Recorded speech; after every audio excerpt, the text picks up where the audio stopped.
Well, hello again. Happy Thursday. Once again, we are the Marketing Analytics and Insights Live Show. I'm joined by Chris and John. So the past couple of weeks, we've talked about SEO data. And so 2 weeks ago, we talked about keyword research. Last week, we talked about competitive research. And so if you're following along, we assume that now you just have a big old pile of data and you're like, so what? What do I do with all this stuff? Well, you are in luck. Today, we are talking about putting your SEO data to work. We are going to cover how to make your keyword and competitor data actionable, um, how to use the data wow, my Boston accent is really trying to come out today, for all of your digital channels, and how to use the data in a predictive content calendar. Um, so, John, Chris, where do you guys want to start today? I think probably the place to start today would be to talk a bit about how to use this data in a forward-looking fashion. Because one of the things that we talked about recently was that you can look out the rearview mirror of your car with like perfect clarity and know exactly what's happened, right? But it's a very limited utility for figuring out how to drive the car going forward. And the challenge for a lot of people is it's difficult to make that transition, right? It's difficult for people to go, oh, how do I start forecasting with some of this stuff? And so I think we should probably spend a little bit of time talking about like what forecasting even is so that we know how to make use of this data. So when we talk about predictive analytics, which is what we're really talking about here for using this SEO data, we're talking about in this case time series forecasting, saying here's a bunch of data from the past. And as long as the data has two key ingredients, we can use to predict forward. And those two key ingredients are cyclicality and seasonality. Seasonality is changes within a year, this time span of a year. So there's seasons to a year, there's seasons to your data. And cyclicality is repeated patterns in the data. Now, that can be of any duration. So we're a B2B business. And so you'll see, like in our Google Analytics, there's a cyclicality. Saturday and Sunday, no traffic. Monday through Friday, lots of traffic. You get this cycle. But there's also cycles on weeks, on months, even on years. Some years, there's like if you're a business that does consulting, say in politics, every 4 years you're really busy, and then the rest of the time you're like trying to figure out what to do with your life. And so I know from past talks we've given, when we talk about how to understand how time series forecasting works, we often give the example of Google Maps, because the time series forecast is based on an SARIMA model. And so basically, the way that we talk about it is if you think about, getting from destination A to B, when Google Maps is serving up the information of how long it's going to take you to get there, it's using historical data based on that same route that other people have taken and roughly how long it takes them to get there. So that's where it starts. But it continues to update you in real time based on weather, on traffic, on the speed that you're going, on the time of year, those types of things. And so what Chris is describing is taking that historical data and projecting it forward in such a way that it's updating and you can use it right then and there. Exactly. And that's why one of the reasons why you have to do some of the math on this stuff, because unfortunately with trend prediction of any kind, you really can't eyeball it.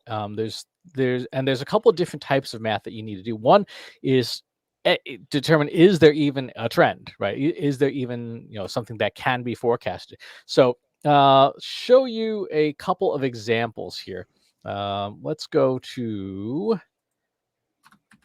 I'll just put up this lovely slide. Right, here's Yikes, Chris. what? that was not a nice looking graph. It's fine. So in this example, there really isn't a meaningful trend, and there's some mathematics on screen. Maybe in another show we can actually talk through the specific mathematics, the statistical testing, but not for this show. But essentially, you're saying is there is no trend here that you can use to forecast this term, and because there's no trend, you can't use it for forecasting. There's no cyclicality. If you look at this chart here, there is a trend. It's weak, but there is a trend that is there, and thus you can forecast with this term. And then, this is TikTok. Again, same mathematics, but you can test it and make sure that, oh, there's actually a pretty strong trend here, so you can use this. So with your search data, one of the things that ideally, if you're using software that has predictive analytics capabilities, the software has built-in testing to say, like, yep, this is usable, there's a trend, or no, there's not, and not to use it for forecasting. So that would be the first and most important thing is the data you're using, does it have cyclicality? Now, some data, and like SEO data, thankfully, is something that it tends to have a lot of seasonality and a lot of cyclicality, and particularly for generic terms. When we look at everything from like holiday gift guide to consulting firm to whatever, those are terms that, because they're not really unique and they're not really a small niche, they have a lot of seasonality and a lot of cyclicality. And one of the sort of the axioms of forecasting in SEO is the more difficult the keyword term in terms of ranking for it, the easier it is to forecast, right? Because there's more volume and it's been around longer. So that's one of the reasons why we say, when you're putting together your keyword strategy, we talked about this 2 weeks ago, you have that core term like analytics consulting or change management, and then you use tools like Answer the Public to build your question your corpus of content around that core term. But that core term, because it's so competitive, it also makes it really easy to forecast. That makes sense. Obviously, more data equals a better forecast. And so I know you're going to walk through putting that predictive forecast together using your SEO data. I do want to sort of mention that obviously we're going to be using software that we've created, but if you had like a small handful, like less than 10 terms that you really cared about, you could plug each one individually into Google Trends to see if there is any kind of seasonality so that you could sort of have in the back of your mind, okay, when I want to be talking about change management, it looks like for the past 5 years, people tend to talk about this in December, which makes sense because they're putting together their annual plans. So there is definitely ways to use these free tools without having to write any software. Will it be as efficient? No, but will it be effective? Definitely. Exactly. And in some cases, depending on the search term and whether Google Trends supports it or not, as an example, Google Trends may actually offer a forecast. It does that. It doesn't do that consistently. So if I pull up Google Trends here, sometimes you'll see a little dashed line at the end. And Google will say, like, yeah, this is our attempted forecast. So let's look at the non-software route, the non-build-it-yourself software route. To what you're saying, Kate, if we look at this Mhm. search term for change management and we look at the last 5 years, there is a clear cyclicality and a seasonality to it, right? There's inter-year season, and there's year-over-year season. Those dips there, of course, are Mhm. the holidays, right? Every year, that whatever Christmas and New Year's is, people aren't searching for this term. They're doing anything but. And Right. so, roughly speaking, if you wanted to you could actually take this graph of this data out, export it, put it in something like an Excel, and just line up week over week for every 52 weeks and see, okay, what weeks of the year in the past has this more or less increased. And so that would be, I guess, the least onerous way to handle that. If you Mhm. have access to tools like IBM Watson Studio, for example, you can plug the raw data into Watson Studio and have it build you a forecast. We use the programming language R, which does essentially the same thing with a type of model called Profit, which is made by Facebook Labs, and exactly the same thing. Takes 5 years worth of data back and then projects it forward. And so I think, the past couple of weeks we talked about, getting that keyword research out of those keyword tools, but then you also want to use a tool like Google Trends for exactly that reason because it's literally what it says. It's the trend of search terms. And so how is that specific term going to be trending? Exactly. So do we want to go into like trying to assemble one of these models with Watson Studio, Katie, or do we want to go straight to processing the data itself? Let's just do a quick walkthrough of Watson Studio. No, so let me ask you this question. Is there a free version of Watson Studio that people could play around with that, they don't have to sign up for an enterprise license?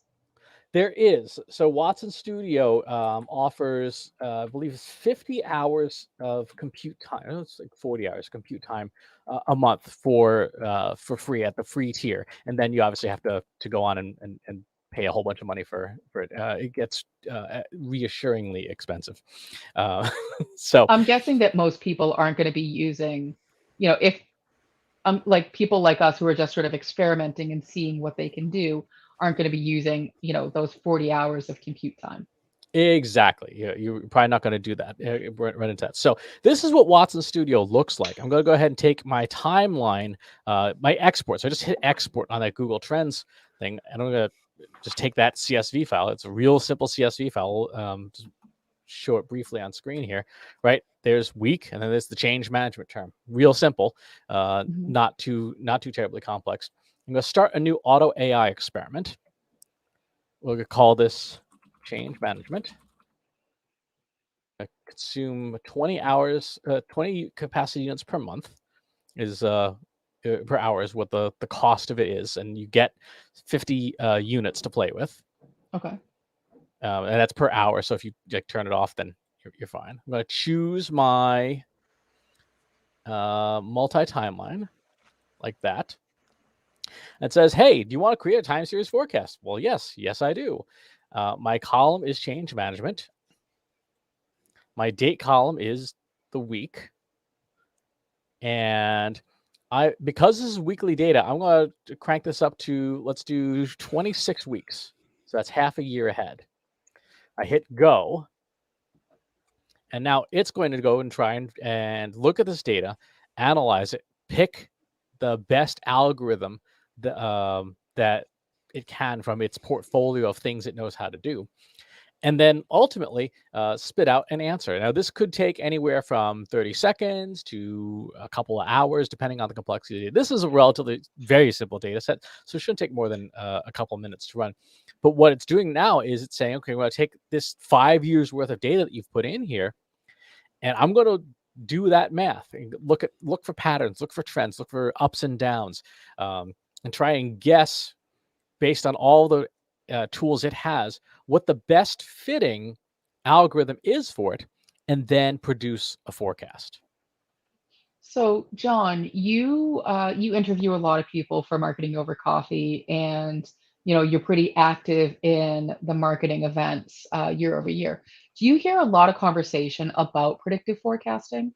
Are people talking about it? Is it something that you think marketers are using? I think everybody wants to get there. It's definitely one of those shiny objects, and unfortunately, the truth is, if you don't have your data in order, you can't get to it. And so many people just struggle so often with getting their data in order to get there that they don't even know where to start with this stuff. The thing that gets me the most is pretty much every business that both for Marketing Over Coffee or even for Trust Insights you go into, and management is always convinced that they already have the seasonal cycle, that they know exactly when things go up and down. And there's been many cases where we actually run the data and yeah, you're right about those two, but actually here's three others that are far easier and more important that you're paying no attention to. So it's yeah, don't leave it to your gut. It's too important for that. I think you're speaking to a larger issue in terms of using data to make decisions, but we can certainly cover that in a future episode as well. Exactly. While we're waiting for this, Brian had a question here asking how much SEO work do we do around branded keywords? Um, a lot, actually. We use branded keywords and branded search. Actually use Google Search Console data for branded search terms to measure the impact of brand, right? To measure, brand strength. It's one of the best measures available for doing brand equity and brand strength, because the more people who are searching for you by name, the more likely it is that you are doing a good job building awareness and trust. Okay, it looks like, so what's happening under the hood here is that Watson has gone through, and if you've been watching the very cool looking graphics, which hats off to them. I think you could see this in an episode of Star Trek Discovery at some point. It's going through and testing all of the data, and it's doing three things. One, it's doing what algorithm is it, what series of steps are you going to take in the pipeline, and then what transformations you're going to do on the data. So it looks like it has chosen a random forest model here as the winner based on the error metrics chosen plus feature engineering. And what we can see here is, no surprise, as it does its forecast, there's the Christmas dip, and then so on and so forth. So we can take this forecast result and then export it, and then essentially start building a calendar from it. You can see its predictions and its forecast values. Now, the one thing I will note here, if we look at the backtesting performance on this and the prediction performance, this is actually not a great fit, right? This is not a super good forecast. It's okay, but it's not great. And the reason that it's not great is because some of the more cutting edge predictive algorithms are not things that find themselves into enterprise tools like Watson Studio, because they're unstable. And IBM has a reputation, deservedly, of not selling unstable things to its customers.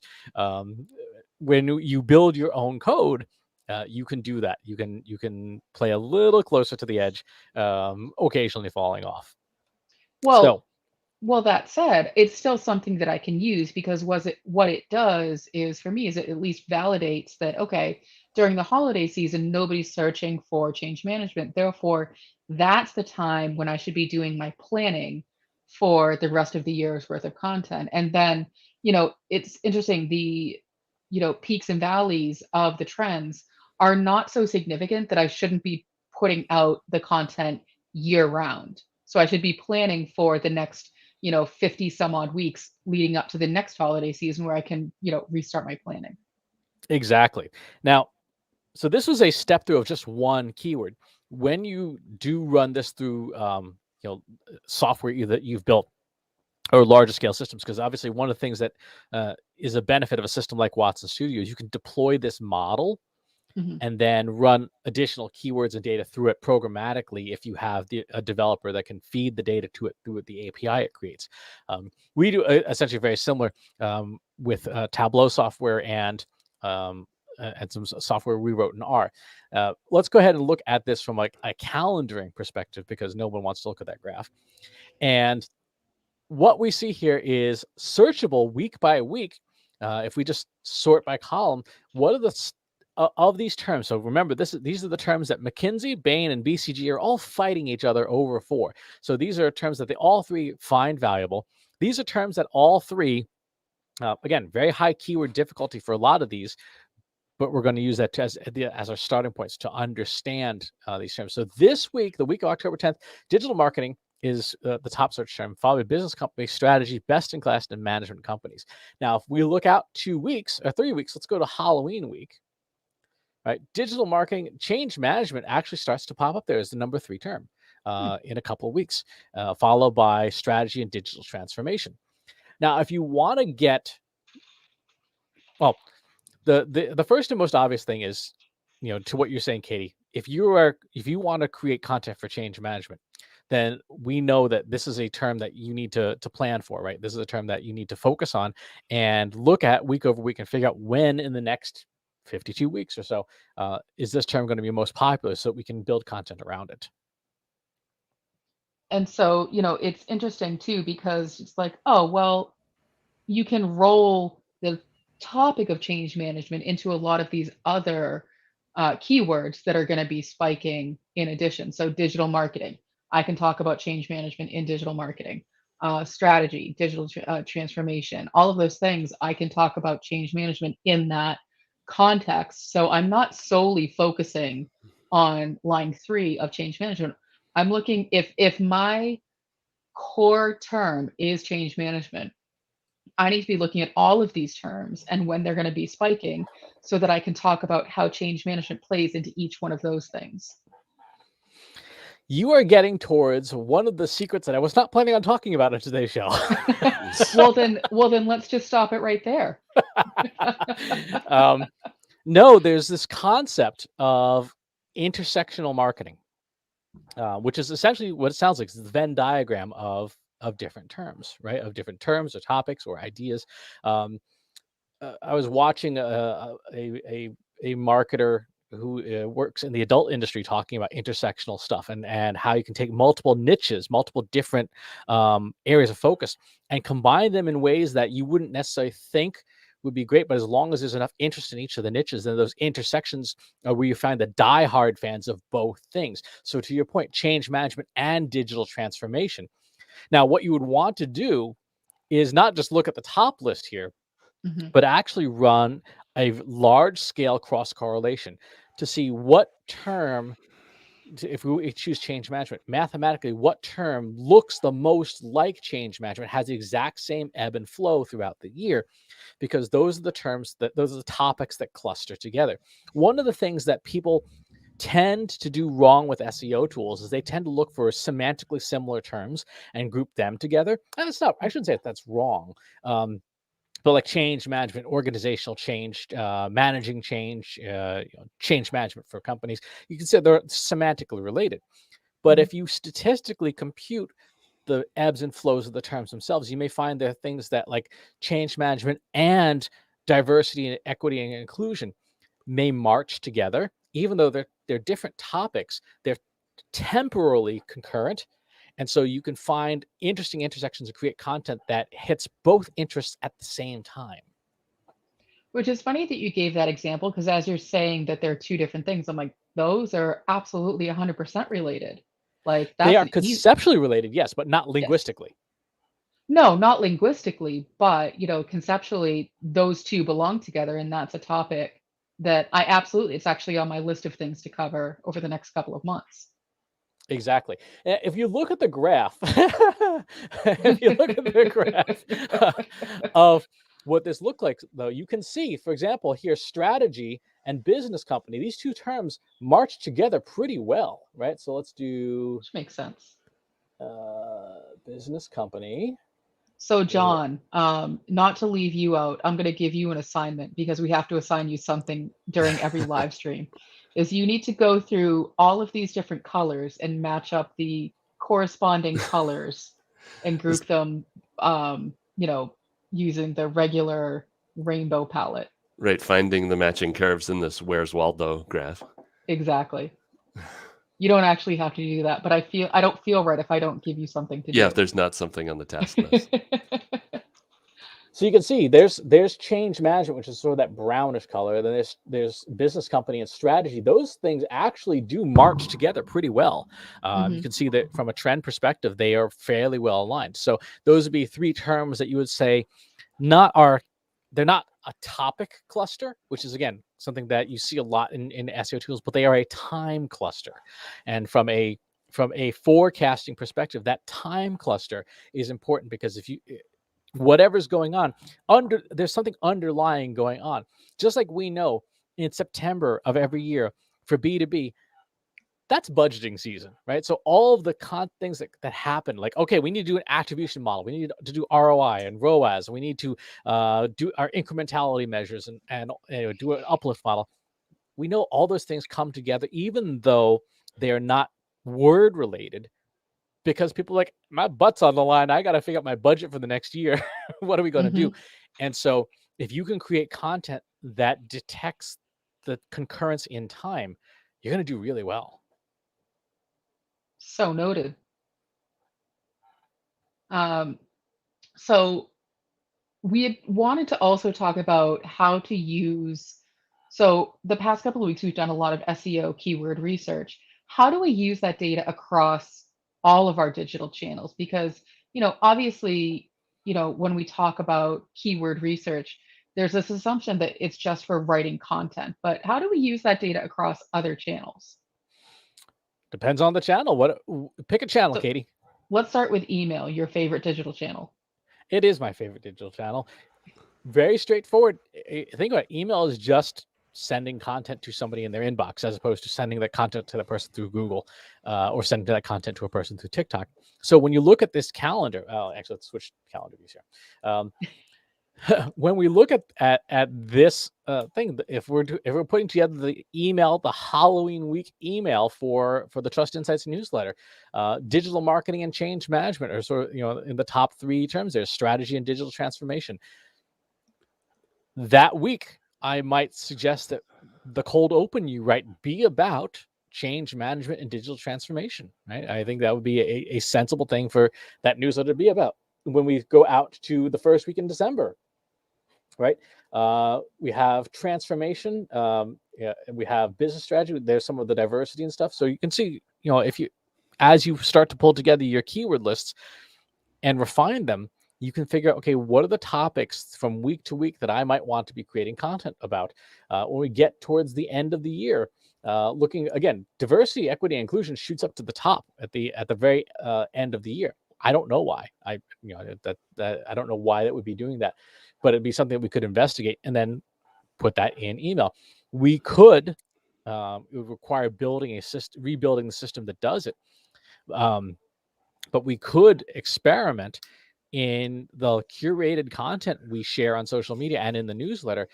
Is there a way to identify specific topics that are in the database and say, okay, well, the top 5 topics that are showing up in this following week, can we find news articles about those topics so that the newsletter is time relevant to what people are searching for that week? That'd be a fairly heavy lift, but it is theoretically possible.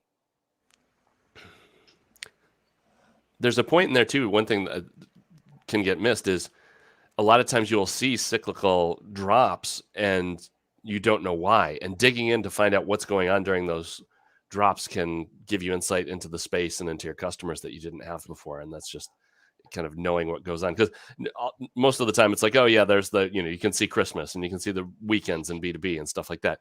But you can stumble upon gold if you find, peaks or valleys that you right now don't understand why they're there.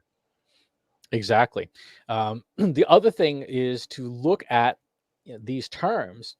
And then again, if you're doing content curation of any kind, do you have enough sources that are being pulled in that are covering those topics, right? I know for sure that right now we have the major consulting firms in our content curation system, but we don't actively look for change management in the weekly download of articles. And that's something that we should probably consider adding in, is having something that is consulting focused, change management, digital transformation, pull those articles as a separate thing in to our content system so that we can start recommending the best articles of each week in those topics. Maybe even start a new section in our newsletter. We have right now, it's SEO, social, content marketing, and data science.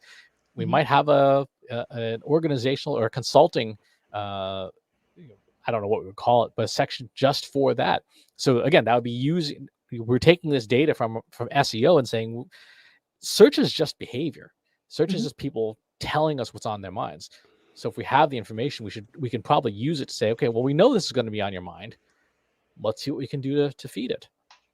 I think it makes sense. I'd probably lean towards calling it management consulting, because that kind of covers all of those things, like business consulting, change management, all those things.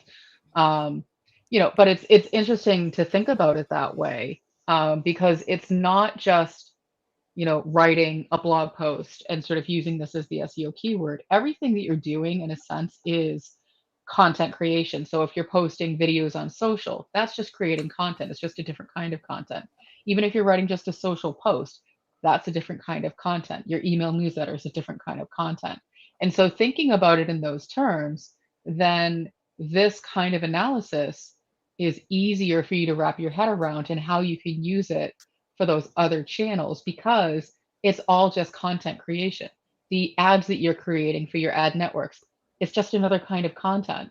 I feel like I'm, forgetting, a channel or two, but basically just think about everything you're doing as some kind of content creation, whether it's written or audio or it's a video. It's a piece of content that somebody is going to consume. So therefore you want to be creating content that's timely and topical.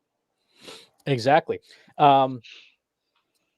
Ashley Zeckman at her Marketing Process B2B Forum presentation at the most recent event was talking about using search data for influencers to identify the topics you want to approach influencers about. And one of the things I pointed out in the Q&A was, do you do that with a forecast, or you just do that with existing SEO data? She's like, just do it with the existing SEO data. Well, if you have a forecast and you know like when an influencer's contract is supposed to start, this is the tool that you give them to say, okay, in January, in the beginning of Q1, John Wall, we want you to be talking about our diversity, equity, and inclusion efforts, because it's going to be a popular term then. And so your editorial calendar as an influencer will be influenced by the predictive forecast to say, like, these are the topics that we know our audience is going to be caring about. Let's make sure that you are on board with them. And by the way, if you have nothing to offer on that topic, let's say, okay, great, let's defer your content to like Q2 and bring in somebody else to patch that hole in Q1. Mm-hmm. Congratulations, John. You have been promoted to the Trust Insights influencer. Yeah, diversity and inclusion, right up my alley. That's the number one. I mean, I wasn't going to point it out, but you did, so it's okay. Yes, jobs not hiring old white men for is the Q1 campaigns. We are nothing if not self-aware. Look at April, the first week of April. Cost reduction springs to the number 2 slot. Mm-hmm. Why? Well, obviously, that's budgeting season. That's a new fiscal year for a lot of folks and things. So in the management consulting world, that would be a topic that we want to have an influencer on board for, to say, okay, what can we do about zero-based budgeting and things. There's some other things, Katie, that I thought were very interesting here that could be super compelling for creating dynamic content around. So one of the topics that shows up a lot is Generation Z or Gen Z age range.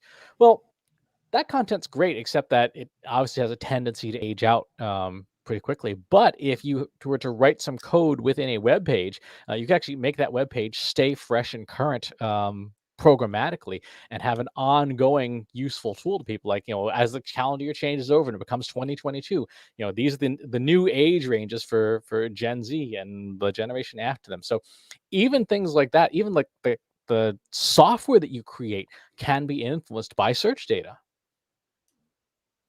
That's an interesting way to think about it. Yeah, I like that. So, Yep.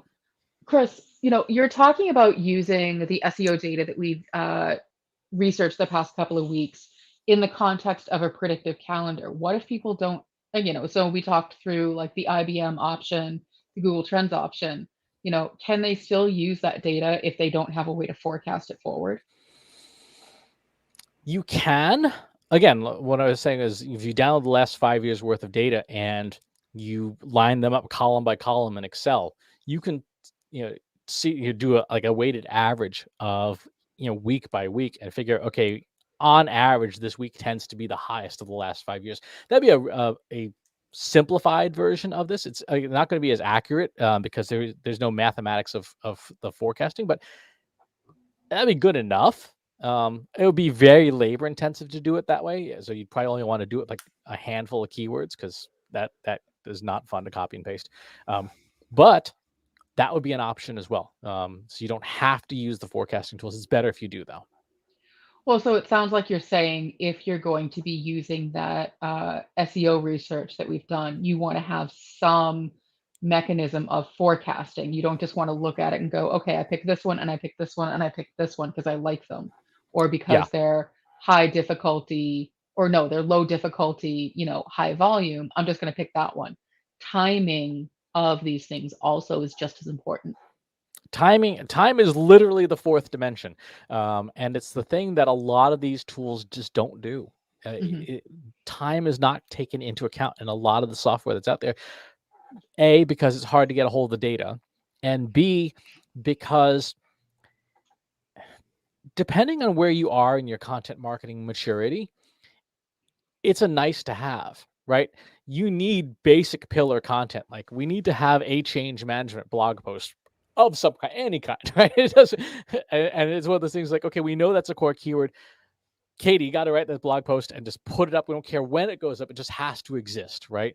Right now, we have none of that. And so from a maturity perspective for that, it doesn't exist yet. I'm just using this as an example. No, I know, but I was going to say, actually, we do have one post a week going out right now. Right. On change management? Yep. Cool. And so that term, that keyword would be locked in there. And then once you've taken care of the basics, you've got the top 20 or 30, keywords that are on the list all in play, and there's content out for them. Then you take it to the next level and say, okay, now our promotion calendar or our new content creation calendar should be timed so that we have this collinearity of time, co-occurrence with the marketing. So that's why I would say it's not an immediate thing if you just don't have the stuff, period. Right. But it is one of those things from a promotions perspective that will help make your promotions work better. Well, and that's when you start to dip into things like the transmedia framework, where if you're low on resources, but this is important for you to get out there, then you start to think about how you can scale your content.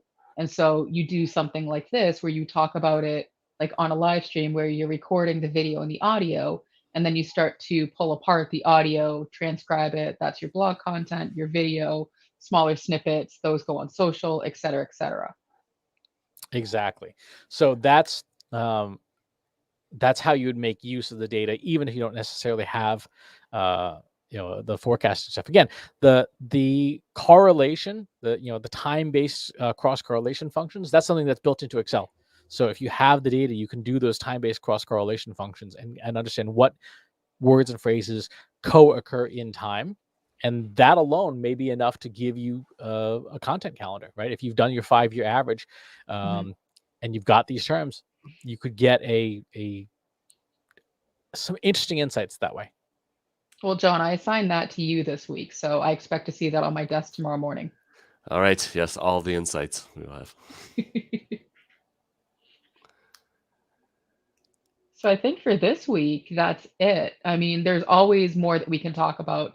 There's lots more things that you can do with that information. But, to get started, again, 2 weeks ago, we talked about doing the basics of keyword research and how to approach that. Last week, we talked about doing that research on your competitors.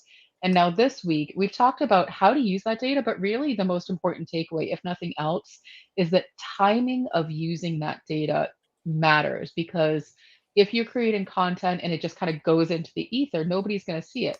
But if you're creating it on that, even if it's, a very lightweight forecast, then you're creating content when people care about it. So that is the most important way to use that information. Exactly. So yeah, I'd say that does it for, I guess, this 3-part mini series. If there's a new mini series that you want us to tackle, let us know. You can pop by the Slack group. We'll have a link for that in just a bit. But I think that's it for this week. That's it. All right. Thanks for tuning in, folks. We'll talk to you next time. Thanks for watching today. Be sure to subscribe to our show wherever you're watching it. For more resources and to learn more, check out the Trust Insights podcast at trustinsights.ai/TI podcast and a weekly email newsletter at trustinsights.ai/newsletter. Got questions about what you saw in today's episode?